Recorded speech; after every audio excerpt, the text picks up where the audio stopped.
Daddy, call my teacher. Why? She's beautiful. Okay, I'll call her. But don't tell your mom. Mommy!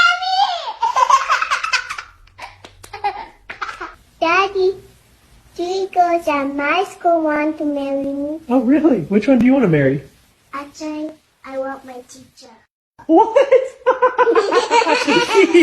Daddy, how many wives do you have? Only one. Only one? Only one? Only one?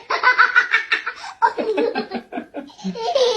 And please don't climb on the coffee table. And remember, the juice stays on the coaster and we keep the books on the shelf, and no jumping on the couch because you could bonk your head, and no pulling on the curtains, and absolutely no touching the lamp, okay? Got it? Good. Mommy, are you my stepmom? Whoa, oh, buddy. Daddy, please call my girlfriend. What? You have a girlfriend? No, I don't have, but please call her.